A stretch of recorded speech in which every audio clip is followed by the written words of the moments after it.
Okay, I'm here at Studio B with Clara Smallman. Hello. Thanks for Hey. having me. No, thanks for coming. It was a beautiful little set. I have a couple questions for you. Awesome. Yeah.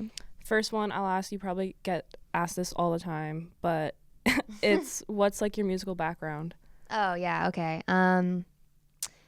Yeah. So I have 3 siblings, and my mom, her dream was like to have like her own little like string quartet. So she put all of us in violin. So that was like my Wow. first introduction to music. And yeah, like I started playing when I was like 5, and but like I was learning through what they call the Suzuki method, which is very much like ear training based and less like reading sheet music. Like I didn't learn how to read sheet music for like a couple Ooh. years after I started playing. Yeah. So they definitely like emphasize like musicality and ear training and listening to each other and stuff. So I feel like that's like better than RCM, because then I Oh, also saw you were yeah. like tuning by ear, and I was like, oh. yeah, like I know how to do that because of violin, because you don't use a tuner for that. You just Mhm. like do it like with your ear Yeah. and stuff. But yeah, so yeah, if I had never played violin, like I wouldn't have like it even like that's why I know how to sing harmonies and stuff, because like Mhm. duet parts on violin are always like the third above, the third below. But I started playing guitar when I was like 9, because my dad got me a guitar for Christmas or my birthday or one of those, One and of those. yeah, just started writing really bad songs, and That's how it goes. yeah, That's and now how I'm it here. goes, yeah. I got a little better, so Yeah. yeah. And so in Kingston, like, did you play shows in Kingston as well? Um, yeah, I mean, I've been in like a few different like bands in like middle school and high school. Um, it was like part of Long McQuaid. It was like Okay, yeah. a rock school program. Like I did a summer camp, and then we just like formed a group, and then we kept rehearsing along McQuaid like throughout the year. So that played like a handful of shows with like a few different bands. And we would just play like classic rock covers and stuff Yeah. like that. Crowd Yeah. pleasers. It was really fun. Definitely like got me like into the playing live thing, and yeah, because of violin and because I've been like performing for like a while. I don't really have like that much stage fright, which is good, because That's I really know good. some people Yeah. really struggle with that, and I would hate that, because like I'm definitely an anxious person, but like not for some reason, not when it comes to like playing or doing shows in front of people. So that's good. awesome. Yeah. I was gonna say, like, is there kind of a big jump or like a weird transition that you felt when you had to move from like Kingston to Toronto from like a musical perspective? I mean, like I guess there's like it was a good in a sense of like in Kingston, like obviously like I would play in these bands with my friends, but like it wasn't really like the type of music that like I really like wanted to pursue and wanted to make. It was more just like for fun and like to be able to play with other people. But in terms of like my own stuff, it's pretty like in solitude all the time. Like I would just like write and play in my room and stuff. Like my first like actual like real show where it was just like my own music and like for me, was like it was in Kingston. It was in like November of like my first year of university. So I like went back to Kingston, and it was great. But there definitely is like a difference between like being here and playing music versus like being in Kingston. Like I have done a lot of busking and stuff. But like that's all by myself. Like it's so much fun like playing with other people. Like I think that's something that like I've learned from like violin, because chamber music is like my favorite part of playing violin. Like I just love playing in groups with other people. And in Toronto, it's like I've met so many like great people in my program and at school and just like around anywhere at shows, and Yeah. I just didn't have that at all like in Kingston really. So it's really nice being So here. it's like a genuinely like or generally a more like a positive experience then. Yeah, for sure.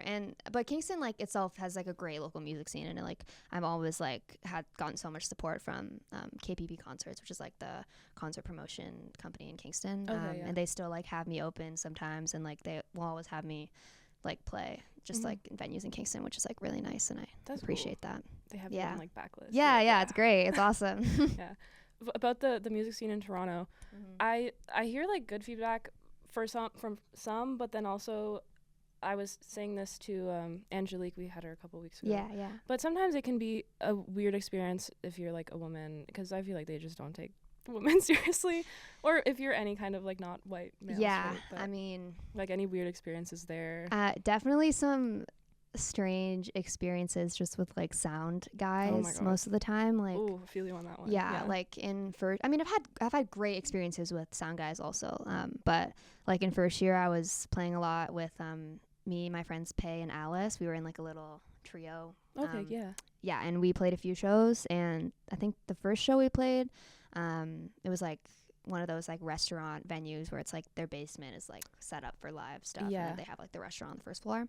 And the sound guy was just like, I don't know if it was because we were like all women or like women of color or what, but he was just like so annoyed. It was like he was just already annoyed at us before like we even started setting up, and then he would, you know, there were some weird things said, like he would like call us sweetheart and stuff. Ooh, like, you know, that's not the fun. classic stuff, which isn't great when, you know, obviously we want to be taken seriously. Like, we're here to play a show, like we're here to play music. So, and he's there to support us, so it's like kind of a weird it's dynamic. almost like he's working for you or something. I mean, technically, like, yeah, like that's what's supposed to be happening, but sometimes no.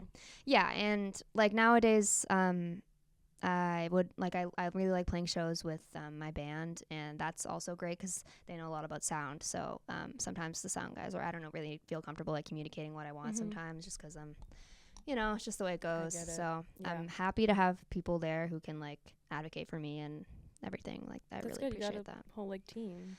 Yeah, I mean, yeah. So I'm not really that used to that. So that's really good. Great. Yeah. I was gonna ask also about your songwriting process.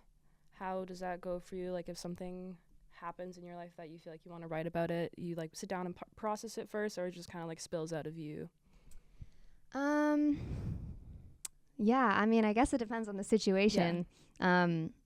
Most of the time, like when I write, it's less of a, for a lot of people, songwriting is more like reactive. Like something will happen on a day, and then that night they'll be like, oh, I need to like write about it. Like I need to get something out to help me like process and everything, which I totally understand. I've definitely done that a few times, but honestly for me, like when something happens to me, I need like a few weeks, maybe a few months to like figure out how I feel about it, and then I write about it. So it's less like of a immediate thing for me, but definitely like for my own project, I appreciate like writing just by myself. Like I do enjoy co-writing for like other people's projects, and I've done like a lot of that, but for like my own project, I definitely like value just like sitting alone in my room, like in the middle of the night on my bed, and like in silence, just like a candle lit.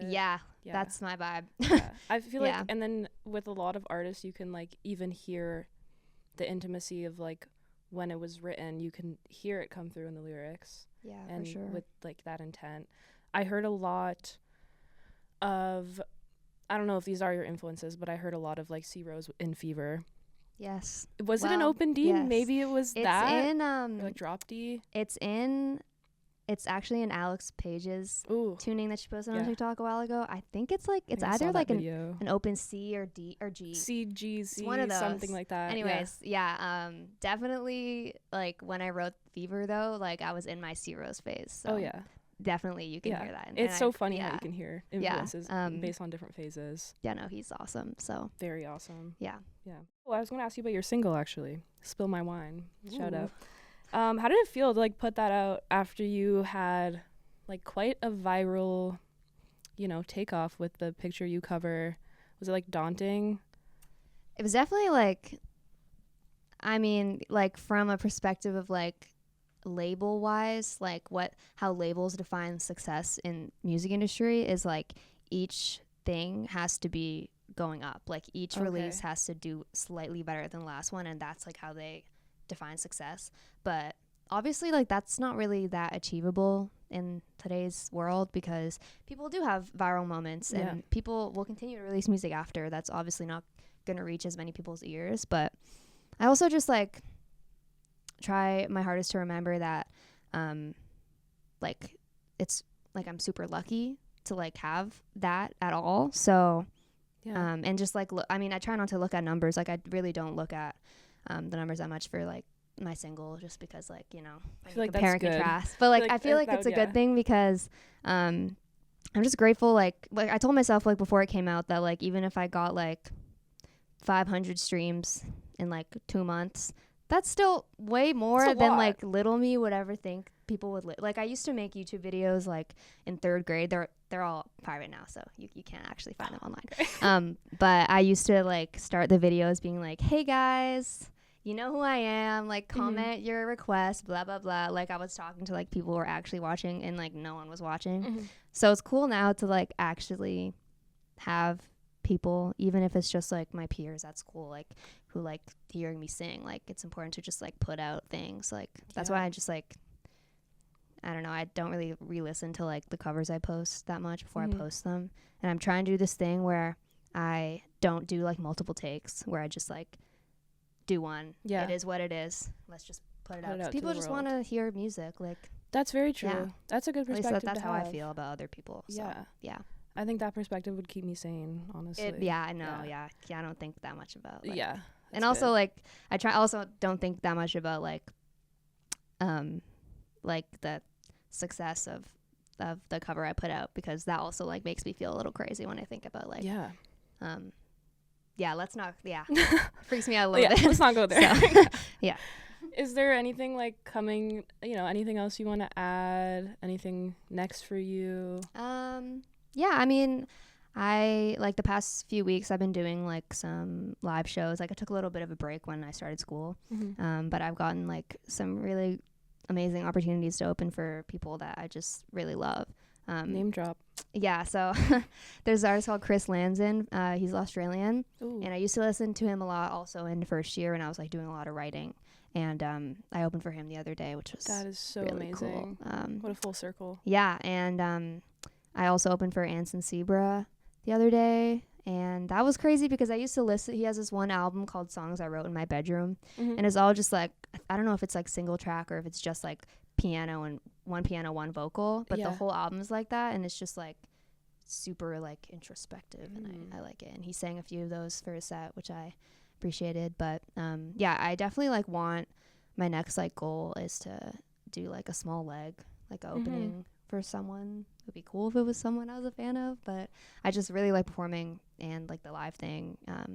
But for like releases, I'm working on like maybe like a few at the same time. One of them is really, really close to being done. It just needs like one more prod day, and then it'll be ready for like mix and master. Oh, that's exciting. Yeah. And that song I'm really proud of, and I wrote it also in first year. And yeah, it's called Carpet. It's about a breakup, which is always super fun to write about. Super fun. So I'm excited about that, and it's definitely more of like sad girl vibes, which I think is good, because I think that's a good next move for me. Yeah. So no, I'm excited. Me too. Yeah. Well, thanks for having a chat with me, and thank you so much. Performing with us, and of course. Thanks for the awesome questions. This was Clara Smallman on Studio B. Bye.